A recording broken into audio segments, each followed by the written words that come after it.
থেকে তো আপনি আমার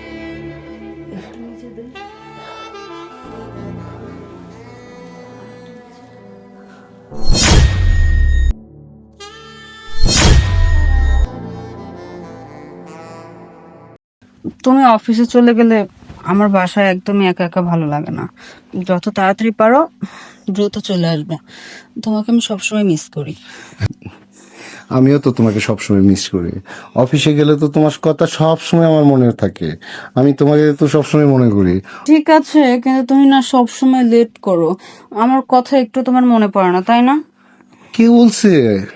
আরে অফিসের কাজেই তো আমার লেট হয়, কিন্তু সব সময় তোমার কথা আমার এইখানে এইখানে থাকে সব সময়। আচ্ছা ঠিক আছে, তুমি আর দেরি করো না, এখন অফিসে যাও তাহলে। ঠিক আছে বেবি, আসিয়া। আচ্ছা।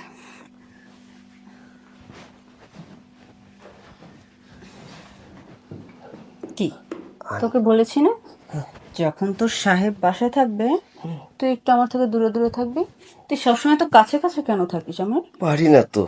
আপনার যখন দেখি তখন মনে কয় দুনিয়ার কেউ নাই, ধরতে মন চায়। ঠিক আছে, চল বেডরুমে যাই, তারপর ভালো করে ধরবি।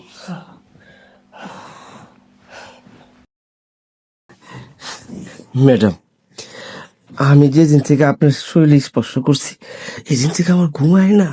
সারাক্ষণ শুধু আপনারই ভাবি। তোকে বলছি না, এখন তোর সাহেব বাসায় নেই, এখন আমার নাম ধরে তুই ডাকবি, ইভা, নো ম্যাডাম। তাই? আচ্ছা কারণ ম্যাডাম বললে তো ওই কাজের ফিলটা ভালো করে আসবে না। ঠিক আছে এবার। সুন্দর করে নাম ধরে ডাকলে ফিলটা অনেক সুন্দর আসবে। আচ্ছা, তুই অনেকদিন ধরে করিস না, একটু ভালো করে টিপে দে তো। আমি তো টিপার লেগে আপনার মনের ভিতরে ঢুকছি। প্রথম দিন আমার টিপাইতে নিয়ে যায় আপনি, তারপর যে কি হইল তারপর থেকে তো আপনার আমার একটু নিচে দে, আরেকটু নিচে।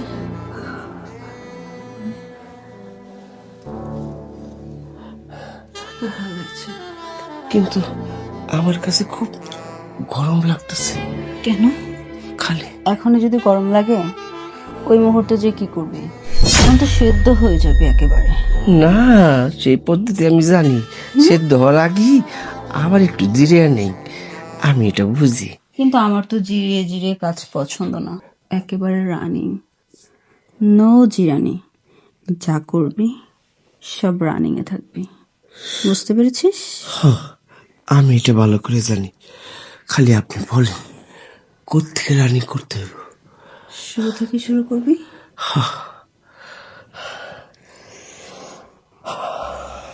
আয়, আমরা দেরি না করি।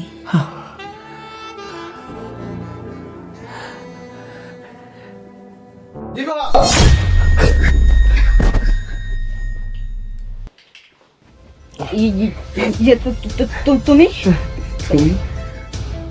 আমি মানে তুমি আমাকে অফিসে পারে এইসব করো তুমি কাজের লোকের সঙ্গে?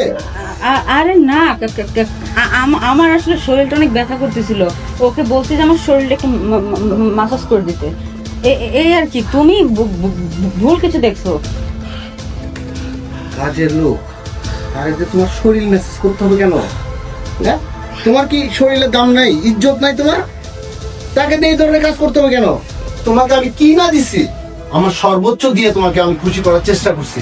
হ্যাঁ, এই যে ভালো ভালো ড্রেস আপ, তুমি যখন যেইটা চাইছো চাওয়ার আগে আমি তোমার কাছে সেগুলো নিয়ে এসে দিয়েছি। হ্যাঁ, তারপরে আজকে তুমি আমাকে এগুলো দেখতে হলো আমার চোখ, আমার নিজের চোখকে আমি বিশ্বাস করতে পারতেছি না। আমি নিজেকে বিশ্বাস করতে পারতেছি না যে তুমি এত নিচে নামে গেছো। চুপ!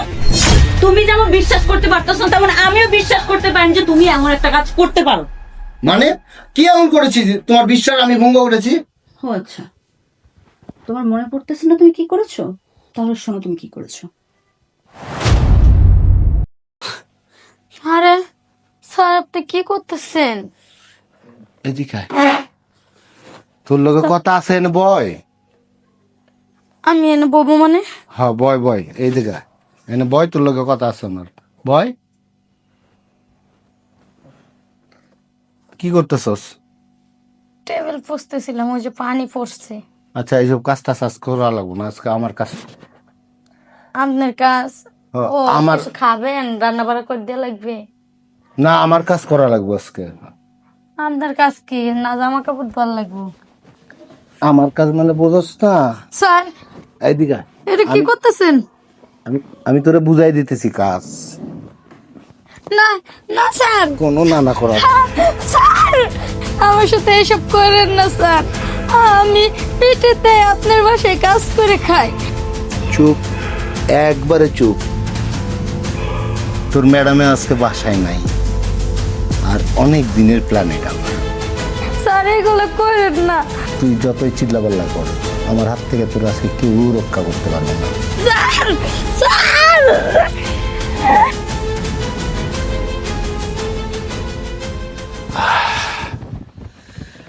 মারলে কিন্তু অনেক ভালো ছিল রে। হাই জুই, জুই, এই আরে কথা কয় না কে? এই জুই, জুই, হায় হায়, তো মরে গেছে। শিট, এখন আমি কি করি? তো কোনো জায়গা সেভ করতে হবে।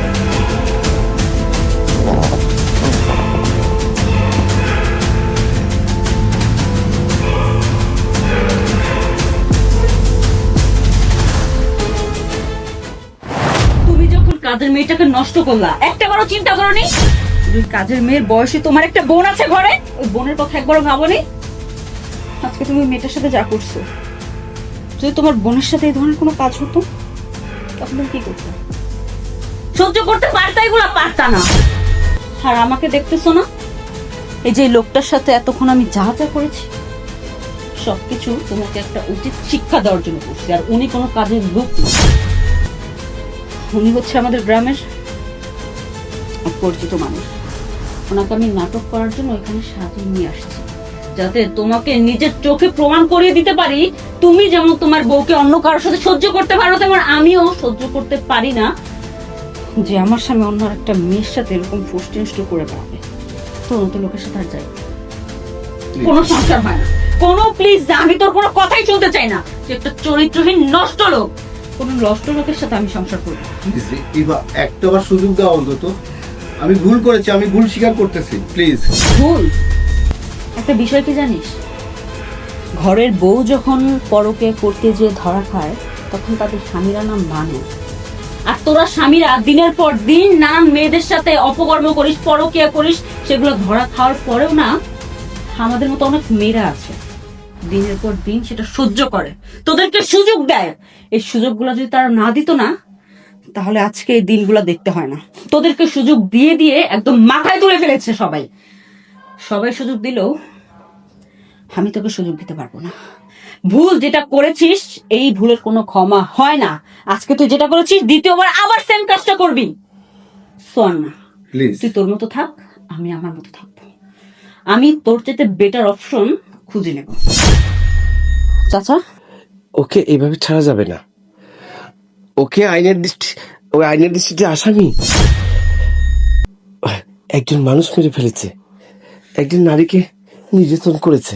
আমি বুঝতে পেরেছি, ফোনটা তো না প্লিজ বা তুমি আমার কথাটা একটা কথা বলবি না।